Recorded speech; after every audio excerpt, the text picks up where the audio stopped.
Assalamualaikum warahmatullahi wabarakatuh. Salam sejahtera bagi kita semua. Mohon izin yang terhormat Bapak Ibu Dewan Juri sekalian, yang saya cintai, teman-teman yang menonton video ini, izinkan saya untuk membacakan argumen dari mosi robot berbasis artificial intelligence yang dapat meniru orang-orang terkasih yang telah meninggal dalam hal kepribadian, penampilan, dan tingkah laku. Sebelumnya saya Niklas Faransan Ada Lukmana dari tim Pro atau tim pemerintah yang akan membacakan mosi terkait hal yang tadi saya bacakan. Yang pertama, mohon izin saya menyampaikan mosi saya. Yang pertama, kita harus tarik ulur dulu terkait dengan benangnya. Benang merahnya yaitu adalah apa sih artificial intelligence atau kecerdasan buatan.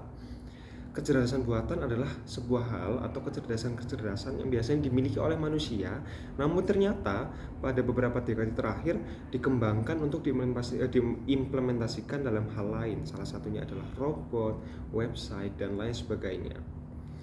Lalu kita tarik juga sebetulnya, apa sih tujuannya, kenapa kita harus membuat robot ini?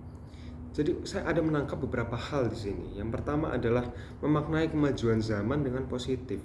Teman-teman, tak jaranglah kita dengarkan terkait dengan AI ini hal-hal yang buruk, hal-hal yang banyak ditakutkan oleh masyarakat Indonesia. Bagaimana nanti pekerjaan saya jika digantikan dengan AI?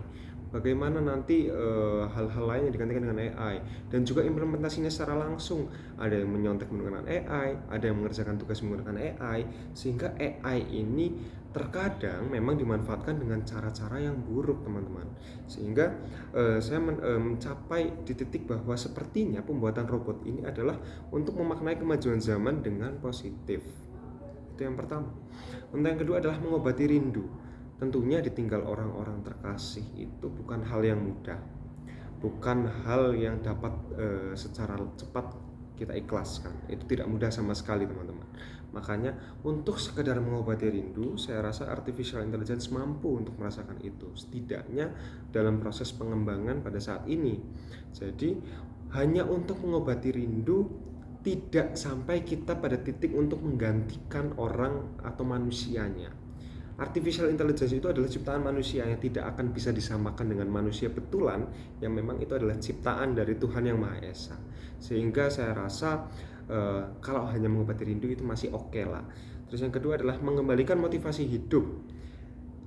Tak jarang kita dengarkan ya, teman-teman, ada orang yang kehilangan orang tuanya, ada orang tua yang kehilangan anaknya, itu sampai gila, sampai depresi berat, sampai tidak memiliki motivasi hidup. Mereka itu berangan-angan, saya sudah kehilangan semuanya, untuk apa sih saya hidup, untuk apa saya melanjutkan hidup. Seperti kapal yang terombang-ambing di tengah ombak yang sangat tinggi, teman-teman. Sehingga saya rasa dengan adanya artificial intelligence ini dapat mengembalikan motivasi hidup mereka. Setidaknya mereka dapat kembali lagi ke poin pertama, ke poin kedua, yaitu adalah rindunya terobati. Jadi untuk hidup mereka ada semangat lagi. Lalu selanjutnya adalah silsilah keluarga. Mungkin teman-teman ada yang merasakan tidak kenal dengan mbah, ada yang tidak kenal dengan mbah buyut, ada yang tidak kenal bahkan dengan nenek moyang. Jadi diharapkan dengan artificial intelligence ini kita bisa mengetahui mereka tidak hanya dengan cerita-cerita dari generasi-generasi atas kita, tapi kita bisa melihat visualisasinya secara langsung, baik itu mukanya, kepribadiannya, tingkah lakunya, yang nanti dapat dituangkan, diimplementasikan dalam bentuk artificial intelligence atau kecerdasan buatan, yang dalam bentuk nanti kita akan kembangkan, apakah dalam bentuk website, apakah dalam bentuk robot. Kalau dalam konteks mosi adalah kita kembangkan dalam bentuk robot. Jadi itu yang saya rasa tujuan-tujuan utama yang memang harus kita mindsetnya bukan untuk menggantikan manusia yang sudah ada atau yang sudah meninggal. Jadi hanya untuk mengobati rasa rindu aja, teman-teman. Lalu untuk langkah-langkahnya adalah mengerucutkan gagasan pokok dan tujuan. Jadi mohon izin Bapak Ibu Dewan Juri dan teman-teman, kita harus satukan dulu gagasan pokoknya. Jangan sampai ini salah, jangan sampai ini keliru, bahwa penciptaan robot berbasis artificial intelligence ini untuk hal-hal yang baik, bukan untuk hal-hal yang buruk. Lalu setelah kita menguruskan gagasan pokok dan tujuan, kita mulai dengan langkah riset dan pengembangan. Teman-teman mungkin saya pernah dengar terkait dengan ilmu titen. Di Jawa itu ada ilmu titen atau weton yang biasa kita kenal. Ilmu titen itu adalah bagaimana kita mempelajari sikap manusia yang sebetulnya ternyata itu secara berulang itu sama. sifat-sifat kepribadian itu sama, bahkan nasib pun menurut ilmu Titan itu sama. Jadi saya rasa mungkin ini bisa menjadi salah satu akulturasi dari budaya di Indonesia dengan kemajuan zaman. Maka dari itu saya agak menarik nih, apakah betul kita bisa implementasikan itu secara bersamaan. Makanya saya perlu belajar lebih banyak lagi terkait dengan ilmu Titan. Lalu adalah kita rasa ada lembaga di Indonesia itu namanya BRIN. Jadi kita bisa juga bekerja sama dengan BRIN ya untuk melaksanakan pengembangan robot berbasis artificial intelligence ini. Dan juga kembali lagi teman-teman, tujuan utamanya ini akan selalu saya pokokkan, yang selalu saya highlight, yang selalu saya tanda kutipkan adalah kita harus meluruskan mindset dan stigma bahwasannya robot yang kita ciptakan ini bukan untuk menggantikan manusia sungguhan, bukan untuk menggantikan orang-orang yang sudah meninggal, itu bukan, sama sekali bukan.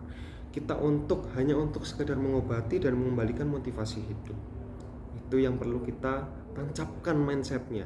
Jangan sampai keliru kita dengan adanya artificial intelligence ini kita ingin menggantikan orang yang sudah meninggal dengan artificial intelligence. Tetap tidak bisa. Kita manusia adalah ciptaan Tuhan Yang Maha Esa dan artificial intelligence adalah ciptaan manusia.